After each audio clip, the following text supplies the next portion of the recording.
balma wa oni yakuma au bismillah ka jabarani ka Joliba TV News limana ka jira ka fo ka kuna fundi gafe u ambe o de lakalli kenekanie ka fo ka barkada minye bi alamsa doyen maskalo tle bisaba anikele samba fla ani muga ani fla ka obela jele fo ka awale mando au danser kuna fundi gafe u lakalli keneka gafe nu ladala obisebe ambalma kuna fundi la ufe dongodo akekunde wala sa jamana de umbiseka kuna fundi chogomina limana amfana ya kanu kani kenen sigi awye wala sa ka seka gafe nu bama yelema bamana kana sabu bebo de me limana wala sa bebe seka famia soro jamana ale kuna funla chogomina okuma ansira keneka minu balame radio Joliba fanaka ambu bele jele foku wale mando bamako yanno ani segu kaw feyeno malikono ani maliko ka amba foena awni nyankuma limana kuna funu bambulo koro gafe minu mbe no amba damne ni lesori fasoka fasiri de semendo limana ako anga finitigu ko minan kuraw nana kana di uma jarla ka foni mike sobe ka fanga were de do mali armela jarla ka fo minan kura minun nane ni lesor ka fola helicopter fla ni oye keleke panguru fla ye ani abi fomi mako radar limana radar te dore mimbe jatemneke ka fo aywa panguru minun be nolu be pan walma bolma fe minun nolu be bolidu manala ka donga foni bolma fe sugu jumen ka kuna foni di jona wala sa finitugo be se ka bo akalama ko o minando nana minan kura limana o mini 600 minan kura were do o de nana kungo akumbera ministry fe mimbanga jamana ere lakanan ko ani finitugo konye kuna colonel Sadio Camara amina ndado ola 600 o mana boy sungalo nyekorola la ajarla ka foko jamana kuntigi colonel Assimi Goita ale bara do blasinga barami ni anko amako operation jigisigi o damnena nyono jamana ka nyono komini minumbe no ko balotara di uluma limano aka chanko sebe amina ndado ola 600 lesor kono o mana boy le challenger akumana ayajira ka fo politique to mimbe no kama la senas faso here anyema baye premier ministre korenye no ye Zumana Sako ajira ka foko aywa oluminu yere ni uli demokrasi keleke no ye beje fanga ye anani langa jamana kono kunga abina fo jagu ya fanga mi no kumbe malila ya no kelela kana ni beje fanga ye semelen ani UDPM kabina fo o nyene fin o be 600 mamnumbe no lu be feka o kodon demokrasi fanga na ne langa jamana konna la wi bataki bade ka ko strategie la demokrasi na ne sambisa bani killing o nyene jaminu kiranga jamana konna amina ndadola o mana boy l'indépendant kumana aya jira ka fo Sumelu Bube Maiga ka fatuli kofe ko anga shara tilamado be ni o majisarayi Sheikh Mohamed Sherif Kone ali ajira ka fo Sumelu Bube Maiga ka saya kwa labenadi aka kumala ko abe jekulu flakuna jekulu minuni olu ajira ka fo koyi ko lutina totan sabu ko kiribe kiri sanfe o kuluna kointa na manye malikona ya unatana kiriso werula wala saka sega Sumelu Bube Maiga ka fatuli kera chugumna la hala minun konala o kirika sega wuli akola halsa l'indépendant yo fo limana nouvelle horizon fana kumana aya jira ka fo bi mars kalot le bisabani kele ko be doma mini obe dansigi vientu nyinini la nga jamana kono ya bulma fen sen flani sen sabaw stratégie la impôt nyama ba Mathias Konate ale kuna fondike ka fo aywa bi kon mi ka dan mi ye mototigu bulma fen sen flatigu ani bulma fen sen sabaw no ye katakata nu na nyona we ko lu ka to ka vientu ta bi kon ya dan mi talike fana Sumelu Bube Maiga kilinga kumala alaka hinala limana Sumelu Bube Maiga fatura kangu kunga aka sebe mimbe no ba aka furakeli ukofo sebe anake fendu gotado kunga dotara utako bla bololo sanfe ni o Amara Bashili jala ka fo Sumelu Bube Maiga somo koni ale wele bogo jenneka commune 4 ale tribunal la amina ndado la 600 amisoka akunche ni minye o soir de Bamako limana ko motika o dimine do ministre koro min banga kurango kuna bi kosebe sabu ko shinu juma u yella bene do ka bo juma seli ko fe ku bita fatia ta ministre ka amina ndado la logement sociaux min n'a dira kosa ina n'a manga cara ko ma caman be kunkolo caman be o be ka bin dɛ sabu dɔw yɛrɛ welela olu be kaso la nin waati ninnu na an be sɔrɔ k'a kuncɛ ni min ye o ye farikolo ɲɛnajɛ limanaw ko jɛkulu dɔ wulilen do bi u k'olu tɛ foyi ɲini fo Mali fédération de football n'o ye ayiwa jɛkulu min be n'o bɛ an ka ndolantan koɲɛw ɲɛnabɔ k'a ka ci ka bɔ yen sabu ko samata sɛgɛw ye malidenw kuma suli u ka ndolantan minnu kɛra k'a ta kan na fo ka n'a bila baraji min n'o kɛra Bamako yan ni Tunisie jamana kan an bɛna an da don o la sisan limanaw yan'an ka se o bɛɛ ma an b'a daminɛ ni lesɔr ye limanaw lesɔr kumana a ko min bɛ tali kɛ Mali finitigiw k'u ka ayiwa nisɔndiya bolodalen do bi dɛ sabu a jirala k'a fɔ fanga kura de donna Mali armée la k'a sababu kɛ mun ye limanaw n'i ko kɛlɛ ni ko i jugu kɛlɛ fo kɛlɛkɛminɛn o de ka k'i bolo o de la Mali armée ko kɛlɛkɛminɛn kuraw nana kɛlɛkɛminɛn kura minnu bɛ yen ni a jarala k'a fɔ olu kunbɛnna an ka ministre fɛ min b'an ka kɛlɛcɛw kunna colonel Sadio Kamara a siratigɛ la ani ministre min bɛ yen n'o bɛ bɛn ni tɛgɛ di ɲɔgɔn ma kunna ni jamanadenw bɛ se k'u tɛgɛ di ɲɔgɔn ma cogo min na bɛn siratigɛ la colonel major Ismail Wage ani finitigiw ka ɲɛmaaba général Umaru Jara ani finitigi ɲɛma caman olu tun bɛ pankurutigi kɛnɛ min tɔgɔ dalen don Modibo Keyita la olu tun b'o kɛnɛ ka kunungo ka se ka nin minɛn ninnu kunbɛn a jarala k'a fɔ minɛn ninnu bɛɛ lajɛlen bɔra Rusi jamana de kan Rusi ni Mali cɛ bi limanaw k'a bɛna fɔ baaraɲɔgɔnya halisa dɔ de bɛ ka fara a kan lesɔrɔ y'a jira k'a fɔ nin kɔni ye misali de ye furanjɛla fanga maaw ka fɛla de don walasa an ka finitigiw olu bɛ se ka kɛlɛ kɛ ni minɛn kuraw ye minɛn minnu bɛ ni olu ye minɛn labanw yɛrɛ ye an ka bi diɲɛ sosigi la a jarala k'a fɔ minɛn minnu filɛ nin ni u nana an ka di finitigiw ma limanaw ko a bɛ se pankuru minnu n'an k'a ma ko hélicoptère o 2 ani radar 1 radar in tɛ dɔwɛrɛ ye ale de bɛ kunnafoniya ɲini limanaw kunnafoni mana kɛ cogo o cogo bamancɛmaw ka munumunu salo la jamana kɔnɔ ale b'a kunnafoni ta teliya la k'a di finitigiw ma ko o 1 min ni kura yɛrɛ don an ka minɛn kura minnu bɛ yen n'olu bɛ dilan kɛlɛkɛminɛnw na bi na limanaw ko a bɛ olu fɛ a jarala k'a fɔ ni minɛn minnu nalen filɛ nin ye limanaw minɛn ninnu ayiwa ko a bɛɛ lajɛlen bɔra Rusiw de fɛ yen nɔ Rusiw ni Mali cɛ bi baaraɲɔgɔnya min bɛ yen n'o de ye ka an ka finitigiw dɛmɛ kɛlɛ la ani ka minɛn diw ma minɛn minnu bɛ yen n'a a bɛ se ka kɛ sababu ye ka finitigiw dɛmɛ kɛlɛ la colonel Sadio Kamara yɛrɛ ka fɔ la a ko ni minɛn minnu nalen filɛ nin ye limanaw ko ayiwa k'a bɛ kalo damadɔ bɔ sisan bɛɛ lajɛlen kɔni y'a ye k'a fɔ an ka finitigiw olu bɛ wulikajɔ min na jamana kɔnɔna la ko ayiwa an ka nin waati in na jamana kɔnɔna la a ye lakali bɔ kosɛbɛ ko wa o foli bɛ da ka ɲɛsin an ka finitigiw ma a jarala k'a fɔ finitigi minnu bɛ yen ni limanaw olu bɛ ka juguw kɛlɛ ka jamanadenw n'u bolofɛnw lakana ko sɛliya kɔni tɛna don o baara la fiyewu wa finitigiw na dɛmɛ o baara la o de la nin minɛn ninnu ɲinina limanaw ka dɔ fara u ka kɛlɛ fanga kan o la an bɛ don min na ko bi a bɛ fɔ min ma ko armée ka yɛlɛli fanga la n'o ye montée en puissance ye ko o kɔni o bɛ kɛnɛ kan bi colonel Sadio Kamara y'a jira k'a fɔ o foli kan ka di Mali armée ma o la a y'a jira k'a fɔ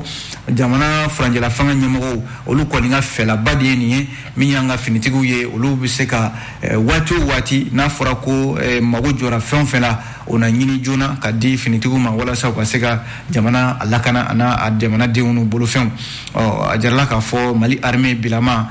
ko u tɛna sɛgɛn u tɛna ɲinɛ fiyewu colonel Sadio Kamara ka fɔ la walasa ka se ka jamanadenw ka u lafiya u ka sigiyɔrɔw la ko an b'o de bolo ka bi dɛ ko wa maa bɛ se k'i disi gosi n'a ye bi k'a fɔ Mali armée ale bɛ ka baara min kɛ bi fan bɛɛ lajɛlen fɛ Mali jamana kɔnɔna la ka bamancimaw kɛlɛ ka juguw kɛlɛ limanaw k'u tori ka bɔ Mali kɔnɔna la ko wa maa wɛrɛ ti ka Mali dɛmɛ nin baara in na dɛ Rusi min ye Mali teri kɔrɔba ye ale de bɛ ka nin baara in kɛ Abubakar Traoré ale de ye fasiri kɛ limanaw an y'a sɔrɔ lesɔr kɔnɔ ale lesɔr kelen kɔnɔ jamanakuntigi colonel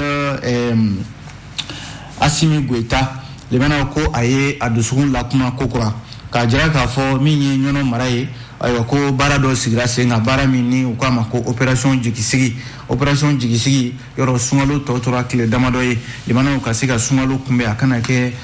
digifɛn ye maaw la ko ɲɔnɔ commune minnu bɛ yen nɔ n'o y'a sigidaw ye a jarala k'a fɔ ko colonel Asimi Goita ayiwa ale ye balo caman de bila ka taa ɲɔnɔ mara in na yen nɔ ko a balo ninnu caman bɛ yen malo b'a la malo kilo 50 o b'a la ani ɲɔ ani fo ka taa se sugoro ma min ye nɔnɔmugu ye ani min ye pâte alimentaire ani tew carton ani fo ka taa se tamaro seli tapiw ani kɔlɔsiw o bɛɛ lajɛlen de bɛ a ko hukumu kɔnɔna la l'histoire y'a jira k'a fɔ ko jamanakuntigi colonel Asimi Goita a ka hami de jamanaden minnu bɛ yen ni olu bɛ gɛlɛya kɔnɔna la n'a kɛɲɛ t'u kɔnɔ limanaw ka olu magɛn walasa balo bɛ se ka balo sɔrɔ u sigiyɔrɔw la cogo min na o la maa min bɛ yen n'ale de bɛ jamanakuntigi kɛrɛfɛ ka ladili la colonel Asan Bajalo Ture ayiwa ale de tun bɛ jɛkuluba ɲɛma ka se ka taa nin baara in ka koromokari n'o ye opération jigisigi ye a kɛra dɛnɛ tɛmɛnen na ɲɔnɔ commune 12 minnu bɛ yen ko baara in daminɛna yen nɔ a yala k'a fɔ balo minnu bɛ yen n'o ye kit alimentaire ye o 1200 o b'a la ka taa se kuranɛ yɛrɛ ma o fana b'a la ani seli tapiw fo ka taa se balo caman ba ma limanaw o de farala ɲɔgɔn kan balo ninnu na ko du bɛ yen commune 12 in kɔnɔna la limanaw ɲɔ malo kilo 50 dira o ma ka ɲɔ da a kan ka sugoro kilo 5 da a kan n k'a fɔ ka nɔnɔ kilo 5 da a kan ka min ye ɲɔ ani sugoro fo ka taa se pâte alimentaire ani Lipton ni thé min ye tamaro ani seli tapi ani kɔlɔsi yɔrɔ o ye sunkalo labɛnw de ye o la sa a jarala k'a fɔ baara min filɛ nin ye n'u k'a ma ko opération jigisigi limanaw ko baara don min na tiɲɛ yɛrɛ la a bɛ ka don maaw de jigi kɔrɔ o la sa baara in daminɛna an y'a fɔ ten ntɛnɛn tɛmɛnen Jabali mara la ka na min ye dɔgɔfiri Sogolo o tɛmɛnen kɔfɛ u nana min ye yɔrɔ minnu bɛ yen n'o ye commune Mariko Molodo Denbugu fo ka taa se ɲɔnɔ dugu kɔnɔna ma k'a na to sen na ɲɔnɔ commune 12 fɛn fɛn bɛ yen maa min ye fasiri kɛ o ye Mahamadu Samake Amadu tɔgɔla ɲɔnɔ mara kɔnɔna la an ye nin bɔ l'essor de kɔnɔ limanaw n'an bɔra yen an bɛ don le challenger kɔnɔna la a kumana challenger y'a jira k'a fɔ nin wagati in na ko min ye démocratie fanga nalen an ka jamana kɔnɔ bɛɛ y'a san 31 an b'o de la o yɛrɛ ɲɛnamayara masikalo tile 26 tɛmɛnen na an ka jamana kɔnɔna la yan ni démocratie fɔra hakili bɛ jigin politique tɔn min na o ye Senas faso hɛrɛ ye Senas faso hɛrɛ ɲɛmaaba ye premier ministre kɔn ye n'o ye Zumana Sako ye yɔrɔ ale ye premier ministre kɛ furanjɛla fanga min ni ayiwa démocratie nana ale kɛra a premier ministre ye a kumana dɛ a ko olu kɔni yamaruyalen don ka bɔ ka kuma ayiwa bɛjɛ fanga min n'a nana n'an b'a san 31 na bi ko nka olu ɲɛ bɛ jateminɛ min na bi o de ye k'a fɔ bɛjɛ fanga min n'a nana n'a ye jagoya fanga n'o ye CMLN ni UDPM olu ka politique tɔnw ye ayiwa ko galon ka bɔ jamana kɔnɔ ka na ni bɛjɛ fanga ye ko nka k'a bɛna fɔ o ɲɛnɛfin bɛ dɔw la bi olu bɛ ka lajɛ ka segin o kokɔrɔw ma ka na n'o ye an ka jamana kɔnɔna la a dun jirala k'a fɔ kɛlɛw de kɛra walasa bɛjɛ fanga bɛ se ka na Mali kɔnɔna la cogo min na a ko kabi mars kalo san 26 san 1991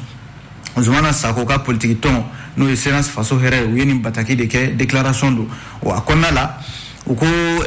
min ye jamanadenw caman ye politique tɔnw caman sɔrɔ bosobaw ani jamanadenw ka fara ɲɔgɔn jɛkulu caman de wulila k'a fɔ ko ayiwa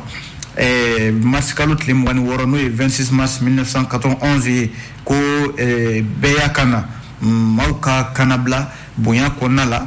maaw ka se ka taa ni ka segin kɛ u ni ɲɔgɔn cɛ u ka se ka kɛ fɛn ye min bɛ se ka nati jamana kɔnɔ a ko o kɛlɛ kɛra o nana sigi jamana kɔnɔna la ko nka waati laban minnu filɛ nin n'an bɛ olu la a jarala k'a fɔ ko nka ɲɛnɛfin bɛ dɔw la sisan dɛ hali ni maa ma ta tɔgɔ ma fasiri kɔnɔna la ko nka CMLN ni UDPM olu minnu ni olu gɛnna ka bɔ fanga la u gɛntɔ a kɛra masiba ye sabu maafa bɔra ko la limanaw o tɛ kodenni ye san 1991 ka n'a bila san 1992 la ni furanjɛla fanga sigira ka démocratie baaraw nati an ka jamana kɔnɔ ka min ye sariya sunba kura k'o sɛbɛn k'o bila an ka jamana kɔnɔ o min bɛ n'o ye jamanaden bɛɛ ka hakɛ di a ma Zumana Sako ka politique tɔn y'a jira k'a fɔ ko k'a bɛ n'a fɔ jɛkulu wɛrɛ bɛ fɛ ka poyi de ka min ye kɔ da o démocratie fanga ye o kɔ la ayiwa a bɛ f'o ma ko anti 26 mars o min n'o bilala sen kan misali la kabi mars kalo tile 22 san 2012 yɔrɔ fanga dafiri kɛra o la ka tugu ɲɔgɔn na ka na fanga dafiri wɛrɛ kɛ Zumana Sako ka fɔ la utu kalo tile 18 min ye mai kalo tile 25 ye yɔrɔ o bɛɛ lajɛlen kɛra fanga darakiw ye ko nin min filɛ nin ye ko nin tɛ ko ye ko min n'o o bɛ fanga don an ka furanjɛ la an ka démocratie la a jirala k'a fɔ finitigi minnu bɛ yen ni olu de kan ka to jamanadenw kɛrɛfɛ jamanaden minnu bɛ yen ni olu ye fanga ɲininaw ye ka u dɛmɛ nin baara la ko nka o finitigiw de kɛn bɛ fanga ɲininaw ye bi jamanaw ko nka an b'an komi an bɛ taa an jamini ko k'a sɔrɔ dun o finitigiw yɔrɔ bi na a fɔ bɛ k'a fɔ CEDEAO ani UEMOA ninnu olu kɛlen don ka Mali bali ka a yɛrɛ sɔrɔ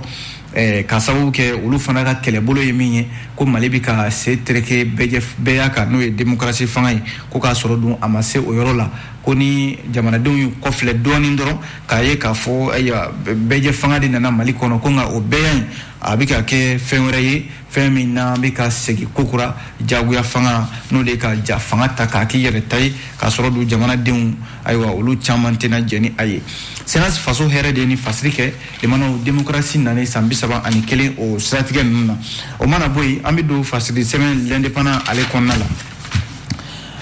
limanaw l'indépendant kumana a y'a jira k'a fɔ Sumelu Bubeyi Mayiga fatulen kɔfɛ n'o ye Mali premier ministre kɔrɔ in ye a jirala k'a fɔ sariya tigilama dɔ bɛ yen Sheikh Mohamed Sherifu Kone ayiwa ale kɔni y'a jira k'a fɔ ko nin ko nin tɛ ko ye ko min kan ka to tan sabu ko Sumelu Bubeyi Mayiga fatura cogo min na k'a bɛna fɔ a labɛnna de ko nka sariya bɛ sariya sanfɛ k'olu na wuli ka sariyaw sɛgɛrɛ minnu bɛ Mali kɔnɔ yan minnu yɛrɛ bɛ sɔrɔ hali diɲɛ ɲɛfɛ k'a f'u ɲɛna k'u ka nin ko in u ka segin a kan u ka segin ka na Sumelu Bubeyi Mayiga fatura cogo min na sariya de bɛ ko bɛɛ lajɛlen la ayiwa ko Sumelu Bubeyi Mayiga fatura lahala minnu kɔnɔna la magistrat min filɛ nin ni magistrat jolen don avocat don Sheikh Mohamed Sherifu Kone a bɛ jɛkulu belebeleba fila ɲɛma Association malienne des procureurs et poursuivants AMPP ani référence syndicale des magistrats RFISMA ale ni Sheikh Mohamed Sherifu Kone fo ka taa se Dramane Jara olu de kumana nin ko in kan u ye bataki dɔ kɛ bataki min ni u ka fɔ la ayiwa k'u b'u ka nisɔngoya jira kosɛbɛ ka sababu kɛ min ye maa min bɛ n'a ye premier ministre kɛ Mali kɔnɔ a bɛ politique tɔn ɲɛma ni o ye Asuman CFP ye ayiwa a fatura mars kalo tile 21 san 2022 u ka fɔ la ko nin fatuli min ye nin ayiwa ni a ma kɛ a kɛra i n'a fɔ fatuli labɛnni walima sariya yɛrɛ ma ye ko ye k'a to yen limanaw Sumelu Bubeyi Mayiga fatura lahala minnu kɔnɔna la min ye AMPP ani RFISMA ye u ko diɲɛ bɛɛ lajɛlen kɔni Sumelu Bubeyi Mayiga taacogo ye ko a bɛna fɔ nin hadamadenya hakɛ bɔsi cogo dɔ de fana ye min ni sariya man ka sigi k'a ko lajɛ min ye Sheikh Mohamed Sherifu Kone a ko maa min don fana limanaw sariya gɛlɛnman don wa a yɛrɛ tun bɛ Sumelu Bubeyi Mayiga wele a tɔgɔ ninnu na i n'a fɔ n'u k'a ma ko SBM walima les Tigres ayiwa ko Sumelu Bubeyi Mayiga kunnafonidila jolen fana kun don a ye baara minnu kɛ jamana kɔnɔ o man ka to fiyewu ayiwa démocratie fanga naniw la ani Mali sariya sunbaw sigiliw la ko Sumelu Bubeyi Mayiga ka taa laban nin cogoya la walasa Sheikh Mohamed Sherifu Kone ayiwa o kɔni u ye ko in u y'a kɛ fɛn min n'a ma bɛn sabu ko maa o maa bɛ yen ko i bɛ hadamadenya hakɛw lafasa an ka jamana kɔnɔ o kun kan ka nin ko in ka kɔn kosɛbɛ olu kɔni minnu bɛ yen ni olu ye avocat ye wa u bɛ min fɔ nin ko la o de ye k'a fɔ sariya sunba min bɛ yen n'o b'an ka sariya so bɛɛ lajɛlen sanfɛ n'o ye cour suprême ye Sumelu Bubeyi Mayiga olu de y'a minɛ k'a fɔ ko jalaki binna a kan ko nka Sheikh Mohamed Sherifu Kone ka fɔ la ayiwa olu kiribon in o kun tɛ se k'u sigi fiyewu ka Sumelu Bubeyi Mayiga lajɛ ni lahala ninnu na a ka fatu nin cogoya ninnu na k'a sɔrɔ u ma kuma a ko la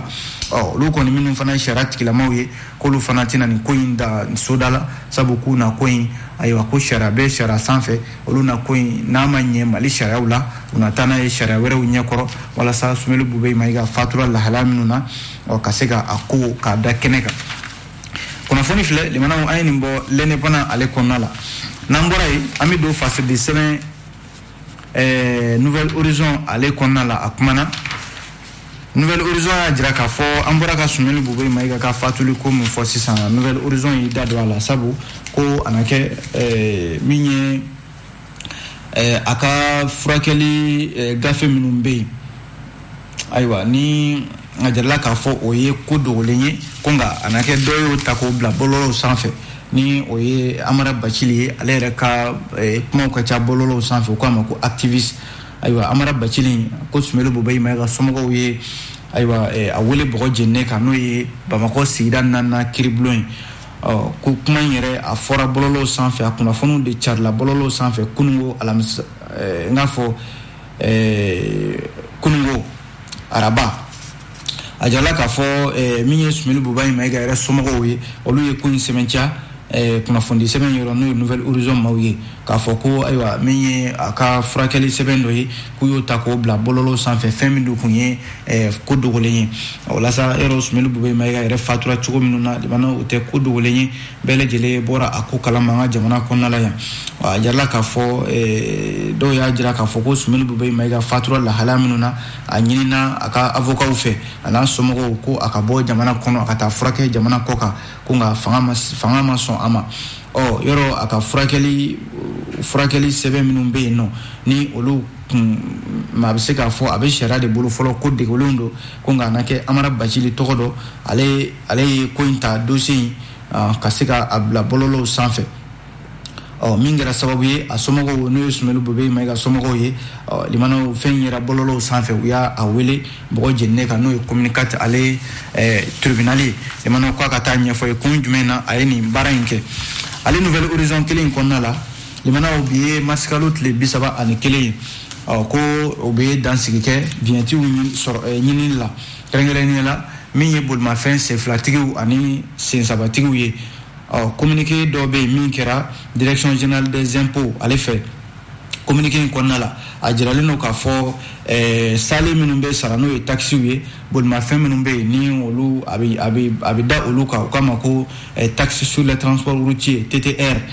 ko a bɛ fɔ a ma de ko vignette o vignette minnu filɛ nin ni bolimafɛn senfilatigiw ani sensabatigiw laɲininen don u ka a sara dɔwɛrɛ tɛ bɛɛ lajɛlen ka lajɛ ka i bolo bila i kun walasa ka se ka faso dɛmɛ walasa an ka wagandɛba n'o ye trésor ye bɛɛ bɛ se ka i disi gosi n'a ye k'a fɔ ayiwa an ka nafolo donna faso la o de siratigɛ la limanaw waati bɛ di jamanadenw ma u ka se ka o impôt ninnu n'o ye sale ninnu olu sara impôt ɲɛmaaba n'o ye Mathias Konate ye ale kɔni ye kunnafoni bɔ k'a bin k'a fɔ ko waati min dira bolimafɛn senfilatigiw ma n'a fɔra k'u ka t'u ka nin hakɛ ninnu sara ko a waati sera n'o ye bi masikalo tile 31 directeur général des impôts a ko a bi jamanaden bɛɛ lajɛlen ladɔnniya k'a fɔ bi kɔni ye a ko dan ye n'o ye masikalo tile 31 ye san o san maa minnu bɛ yen n'o ye bolimafɛn senfilatigiw ye i b'a sɔrɔ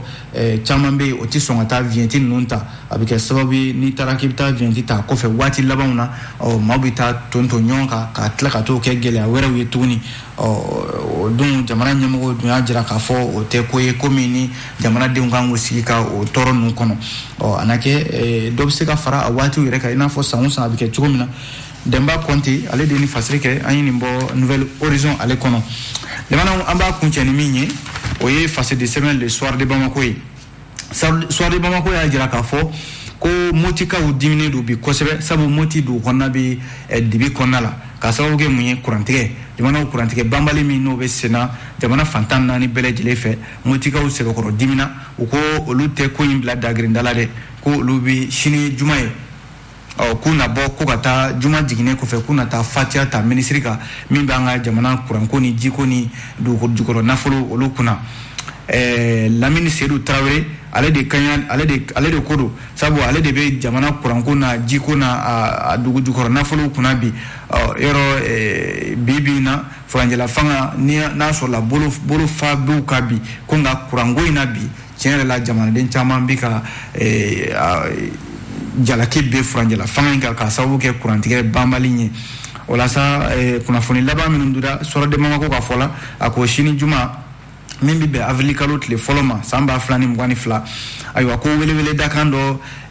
dira Moti mara kɔnɔna la k'a fɔ ko sini u ka ndolata kɛnɛ dɔ bɛ yen ndolata kɛnɛ min n'u kama ko gangal ko bɛɛ lajɛlen ka ɲɔgɔn sɔrɔ yen lemanaw k'u bɛ taa dugawuba kɛ k'a jira k'a fɔ ko min bɛ sen na a tɛ se ka ɲɛ sabu ko baarakɛla caman de bɛ yen minnu ka baara dulonnen don kuranko in na sɔrɔbosoba caman bɛ yen minnu ka baara dulonnen don kuran na lemanaw olu sen tɛ ka baara kɛ wa hali kɛnɛyaso dɔw bɛ yen minnu bɛ Moti mara kɔnɔna la ani kɛnɛyaso misɛnninw olu caman de bɛ yen banabaatɔw bɛ yen lemanaw k'u sen tɛ ka furakɛ k'a sababu kɛ kurantigɛ yɛrɛ ye o la sa nin kɔni ye fɛn min n'a kɛlen don ka Motikaw bɔ u dabolo kan o ye jɛrɛ kɛ araba tɛmɛnen ka dugujɛ kunungo ka dugujɛ bi alamisa la ko dɔwɛrɛ tɛ Motikadenw caman bɛ u sɛbɛkɔrɔ diminen don ko groupe tɛ maa bolo k'a fɔ i bɛ kuran bila i ka so kuran kelen de ye bɛɛ lajɛlen jɛ ye ko ni jamana ɲɛmɔgɔw dɛsɛra o la jamanadenw fana ka hakɛ ye min ye u bɛ bɔ k'u ka nisɔngoyaw yira ko sini juma u bɛ kɛlen don ka wele dakan di fɛn fɛn ye dugutigiw ye fɛn fɛn ye sigidala ɲɛmaaw ye k'u bɛ wele bila a bɛɛ lajɛlen ma ko wa fɛn fɛn ma ye kɛnɛ kan k'a bɛ n'a fɔ e de ye janfa kɛ ka ɲɛsin Moti ale dugu kɔnɔna ma sabu ko bi Motikaw caman de bɛ yen minnu bɛ yen ni u bɛ funteni na wa min ye kurantigɛ ye o kɛlen don k'u bila dibi fana kɔnɔna la ko nin lakanabaliya in na n'a fɔra ko kuran bɛ tigɛ ayiwa Moti cɛmisɛnninw y'a jira k'a fɔ o kɔni tɛ fɛn min n'a bɛ se ka bɛn sifinnakaw y'a jira k'a fɔ ko nin ye ko ye u ye wele bila gouverneur ma gouverneur ko tiɲɛ yɛrɛ la se foyi tɛ ale ye wa min ye Moti yɛrɛ a kuranso ɲɛmaaba n'o ye directeur régional de l'EDM ye ale ko tiɲɛna ale fana se tɛ ko in na ko in bɛ jamana faamaw de bolo n'o ye ministre yɛrɛ ye ni nɛgɛ tigɛyɔrɔ ye fanda ye sini Motikaw y'a jira k'a fɔ sini olu kɔni na bɔ ka taa fatiya ta jamanaw ministre kan n'a ko bɛ kɛ cogo min na a na kɛ ten jamanaw suwadi Bamako kelen kɔnɔ ko logements sociaux min n'a dira kɔsa in na n'a kuma cayara ayiwa ko maaba caman bɛ olu welela ka u ɲininka dɔw yɛrɛ minɛna k'olu bila kaso la n'o ye sous mandat de dépôt ye dɔwɛrɛ tɛ a jarala k'a fɔ logements sociaux minnu ni ayiwa a dira ni a jarala k'a fɔ gouvernement yɛrɛ ka laɲini ye mun ye ko ka yurugu kɛlɛ plan d'action du gouvernement yɔrɔ a laɲini naaninan ye o ye ko ka yurugu kɛlɛ a na kɛ o yurugu kɛlɛli min filɛ nin ye o de sira taamatɔ don cellule de communication min bɛ yen n'o bɛ ministère de l'urbanisme et de l'habitat kunna ko olu ye wulikajɔ dɔw kɛ ani direction générale de l'office malien de l'habitat OMH ani direction nationale de l'urbanisme et de l'habitat DNUH olu ye wulikajɔ dɔw kɛ ka taa tabakɔrɔ a logements sociaux la ka taa sɛgɛsɛgɛli dɔw kɛ a jarala k'a fɔ u kun ye communiqué dɔ kɛ utukalo tile 25 san 2021 k'a jira k'a fɔ ko so minnu dira n'o ye tabakɔrɔ sow ye ko sɛgɛsɛgɛli dɔw bɛna dayɛlɛ k'a jira k'a fɔ so ninnu dira maa o maa bɛ yen ko i ye so ninnu sɔrɔ k'a sɔrɔ ni i m'a ɲini sariya kɔnɔna la ko i ka so ninnu ye k'a to yen walima minnu kɛ mɛ ka so ninnu bamayɛlɛma k'a kɛ u yɛrɛ sago ye k'u ka bila joona k'a b'an ban kuma na ko nka o sɛgɛsɛgɛli ninnu de taara bɔ so fan fɔlɔ min dira n'o ye premier tranche ye so 10,260 in na k'a yira k'a fɔ so 3,743 ɲɔgɔn na ko maaw t'an bɛ don o kɔnɔna la limanaw ka o kɛ u yɛrɛ ta ye k'a sɔrɔ ni a ma di u ma wa ko sɛgɛsɛgɛli minnu kɛra u ka gafew la a yira k'a fɔ gafe fu de dira u ma gafe ninnu caman bɛ yen gafe kolonw don limanaw an b'o de bolo kan ko janvier kalo tile 18 ka taa bila tile 21 na ni san 2022 in na hakilila jiginna u taara ka segin communiqué kelen kan ka maaw ladɔnniya k'a fɔ ko minnu bɛ so ninnu kɔnɔna la kalo kelen de dilen d'u ma u ka so ninnu bila nka sɛgɛsɛgɛli labanw na a jarala k'a fɔ maa caman de bɛ yen minnu tɛgɛ tara a ko la minnu bɛ yen n'u ye so ninnu di limanaw huissier dɔ n'o ye maître Traoré Minkoro ye huissier commissaire dɔ ale bilala a ko kunna walasa ka se ka so minnu dira nin cogoya la ko a nana ye k'a fɔ bi a so ninnu caman de bɛ yen minnu dira jamanaw yurugu ale kɔnɔna la communiqué y'a jira k'a fɔ maa 100 ni maa 84 ɲɔgɔn na olu kɔni welela ka u ɲininka u dalakan na ko maa dɔ yɛrɛ bɛ yen n'ale ye chef de service juridique